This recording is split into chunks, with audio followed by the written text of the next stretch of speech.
नमस्कार, मैं गौरी और आप देख रहे हैं इंडिया पब्लिक खबर। क्या पीएम मोदी मणिपुर का दौरा करेंगे? क्या लंबे वक्त से फैली हिंसा के बाद पीएम मोदी मणिपुर का भी जायजा लेंगे? ये सवाल इन दिनों फिर उठने लगा है, क्योंकि खबर है कि पीएम मोदी सितंबर के दूसरे हफ्ते में मणिपुर पहुंच सकते हैं।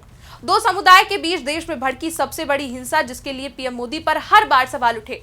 विपक्ष, जिसके लिए मणिपुर एक बड़ा मुद्दा रहा है, जिसमें विपक्ष ने न केवल पीएम मोदी बल्कि पूरी भाजपा सरकार पर सवाल उठाया। दरअसल आज से 10 दिन बाद 12 सितंबर से पीएम मोदी मिजोरम दौरा करने वाले हैं और माना जा रहा है किसी के साथ वो मणिपुर भी जा सकते हैं। मणिपुर में सरकारी सूत्रों के मुताबिक अभी पीएम के दौरे का फाइनल प्लान तो नहीं बना है, लेकिन इसकी संभावनाएं हैं कि वो मणिपुर आ सकते हैं। हालांकि पीएम मोदी मिजोरम किस लिए पहुंच रहे हैं ये भी आपको बता दें तो बैराबी से सैरांग तक बिछी 51.38 किलोमीटर लंबी नई रेल लाइन पूरी तरह तैयार है, जिससे आइजोल को देश के रेल नेटवर्क से सीधा जोड़ा जाएगा। और इस नई रेल लाइन का उद्घाटन 13 सितंबर को पीएम मोदी करेंगे, जिसके लिए पीएम मोदी मिजोरम जा रहे हैं और ट्रेन को हरी झंडी दिखाएंगे। खास बात यह है कि लगभग 8,071 करोड़ रुपए की लागत से तैयार ये रेल लाइन न केवल कनेक्टिविटी बढ़ाएगी, बल्कि मिजोरम के आर्थिक और पर्यटन विकास को भी नई दिशा देगी। अब पीएम मोदी के मिजोरम पहुंचने को लेकर चर्चा है कि पीएम मोदी मणिपुर भी जा सकते हैं। दरअसल मणिपुर में बीते कई सालों से दो समुदाय के बीच तनाव फैला है, जिसमें कई लोगों की जान जा चुकी है।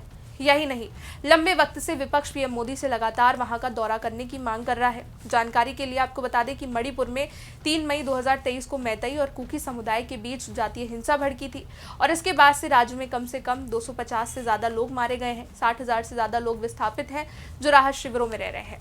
हिंसा के बीच मणिपुर के मुख्यमंत्री एन बीरेन सिंह ने भी इसी साल के शुरुआती में अपने पद से इस्तीफा दिया, जिसके बाद 13 फरवरी को 6 महीने के लिए मणिपुर में राष्ट्रपति शासन लगाया गया। हालांकि 5 अगस्त को संसद में वैधानिक प्रस्ताव के जरिए इसको 6 महीने और बढ़ा दिया गया है।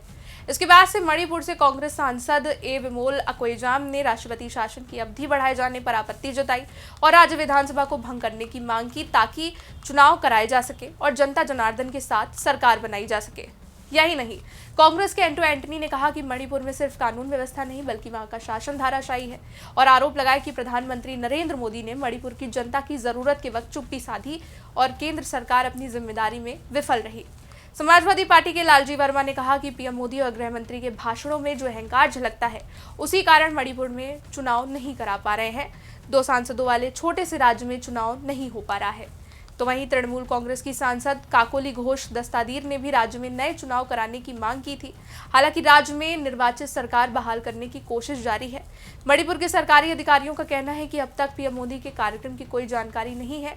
मणिपुर से भारतीय जनता पार्टी के राज्यसभा सदस्य लाशेम्बा ने भी कहा कि उन्हें इस बात की कोई जानकारी नहीं है कि प्रधानमंत्री पड़ोसी राज्य मिजोरम के दौरे के अपने कार्यक्रम के वक्त राज्य का दौरा करेंगे या नहीं।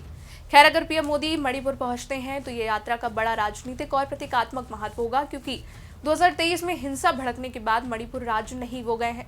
यदि पुष्टि हुई तो ये संक्षिप्त यात्रा मुख्य रूप से आधिकारिक बैठकों पर केंद्रित होगी। फिलहाल खबरों की माने तो हाल के महीनों में स्थिति शांतिपूर्ण रही है, सुरक्षा बल तैनात है, हिंसा की घटनाएं कम हुई और सामान्य हालात बन रहे हैं। स्कूल बाजार फिर खुल रहे हैं और विस्थापित परिवार एक बार फिर घर लौट रहे हैं और कहीं ना कहीं लोग हिंसा से आगे बढ़ने की कोशिश कर रहे हैं। देखना यह होगा कि अब मिजोरम पहुंचने के बाद क्या पीएम मोदी मणिपुर पहुंचते हैं या फिर नहीं। इस पर आपका क्या कहना है, कमेंट करके बताइएगा। वीडियो को लाइक कीजिए, शेयर कीजिए, चैनल को सब्सक्राइब कीजिए। शुक्रिया।